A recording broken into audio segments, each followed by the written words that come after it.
Hi everyone. For those of you who follow us on Facebook, you might have seen that Zach and I spoke at Gary Gribble's here in Lawrence today, which is a running store. And we spoke to a group, somewhere around 20 people, give or take. And we spoke on strength training for runners. And I'm going to condense everything that we talked about into about 5 minutes, hopefully. So we'll start the timer now. So started off by talking about injury prevention for runners. And we first said some of the most common running injuries are usually due to overuse, or it's usually chronic pain versus acute. Like there might be some chance of like a rolled ankle, which would be acute, but majority of these other ones are chronic and long term. It didn't just happen overnight. So those include plantar fasciitis, turf toe, shin splints, knee pain, IT band syndrome, chronic fatigue, and basically what we said was that the good news out of those is that they can be corrected or at least improved. And that's due to injury prevention methods. That's how you can hopefully reverse some of these issues. So starting with strength training, you want to train in all planes of motion. Also, you want to include total body work, not just your legs. You're getting enough of that just by running. So you want to get upper and lower body. You want to focus on balance, stability, and core work. Cross training, which allows somebody to keep the cardio aspect, but less impact, because running and strength training are both going to be fairly hard on your body, whereas cycling or swimming won't be so bad, or less impact and easier to recover from. And also working on like sprinting and working on different terrains. If you're a trail runner, you might go hit the sidewalk or the streets for a bit, or if you're a street runner, you might go hit the trails just to change it up, allow your body to adapt instead of doing the same thing over and over and over and over. Back to that, or those chronic issues that can arise. And then another very important aspect of injury prevention is programming. And that's all dependent upon your goal. What's the goal? Are you a 5K runner, 10K, half marathon, marathon, ultra runner? Maybe it's triathlons or duathlons. You got to keep those in mind. And every athlete needs to have an in-season program as well as an off-season program.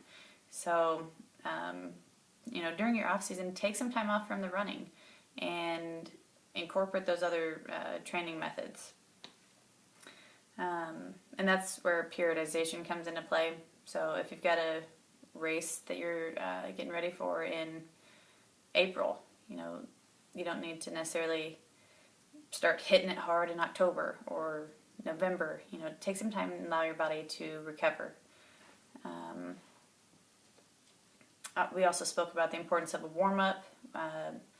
We have just about each of our athletes go through a dynamic warm-up, which is stretching and moving and kind of getting the muscles warm before a workout.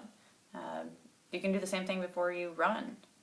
And the base of your program or the type of your workout, again, should be dependent upon your goals and what season you're in. Are you in season or off season? Another very important aspect of programming is recovery, which, that goes from everything from nutrition to stretching, foam rolling, massage, acupuncture, chiropractic care, the things that will help your body heal and recover faster. And then another one that we spoke on was fuel or food, nutrition, however you want to look at it. Whenever I first wrote out the outline for it, I put bagels and donuts don't cut it. I didn't say that during the talk, but after every run there's bagels or donuts or cookies or all these very inflammatory foods, which as a runner are not ideal. In general health, not ideal. I'm not going to say don't ever have it, but not something to keep as a steady part of your diet anyway, no matter what you're doing. So in addition to nutrition, talked about water, proper hydration, also to eat more whole foods, more greens, less processed foods. Again, more processed foods are just going to cause more inflammation in your body.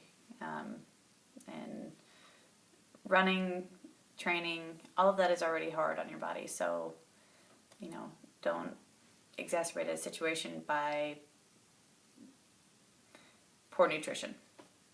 I'm looking at my note here or my outline. And if you were at the talk, then you notice that I'd written up the outline and I would kind of move things along, whereas Zach would get on a topic and run with it. Sometimes taking words out of my mouth, which is totally fine. That's our relationship. I'm a slower speaker, if you couldn't tell, but that's because there's a lot of thought behind most of the things that I have to say. That way I don't have to eat my own words. And so normally I try to think before I speak. And I'm also not going to say that Zach and I agree on everything, because there was a couple times there during the talk where I said something and he'd say, well, no, she might think that, but this is how and then he had also said a couple things where, well, that's what he thinks, but my opinion is such and such. So, sorry for those of you who weren't there and don't know what I'm talking about. And my time is it's dwindling down. So, basically, okay, the last three things that I want to touch on are one, I earned this mentality, meaning I ran 10 miles, so I earned this cake and I earned this donut. Actually, you earn to fuel your body with food that's nutritious and helpful. So running and exercising doesn't cancel out eating poorly. So take that for what it's worth. And another thing that we said was to invest in yourself as an athlete or a runner, as well as just your general health. So Google any question that you have, or you're always welcome to email, or if you have my phone number, text me. I'm happy to respond and give you whatever information I have, and if I don't have the answer, I'm more than willing to direct you in the right direction.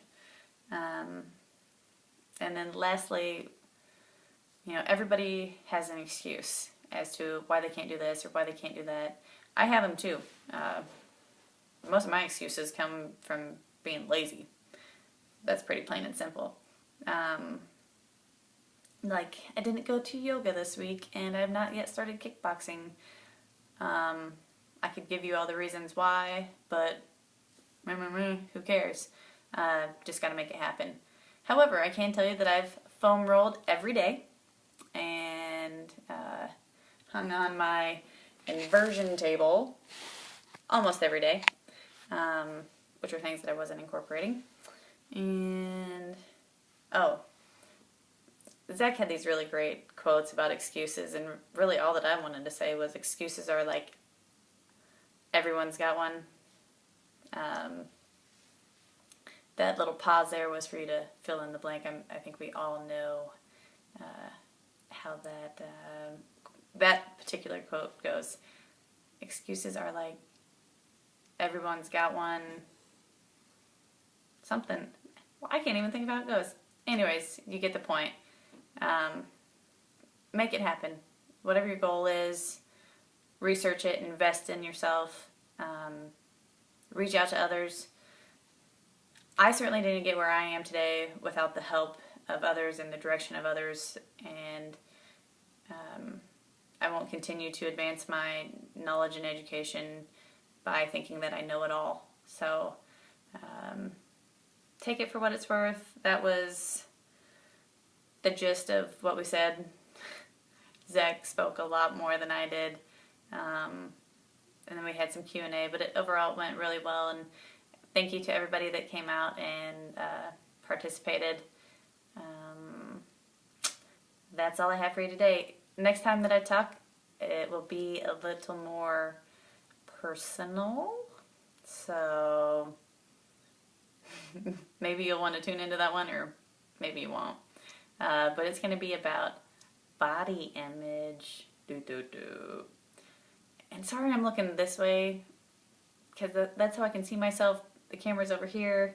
Anyway, have a good weekend, and peace.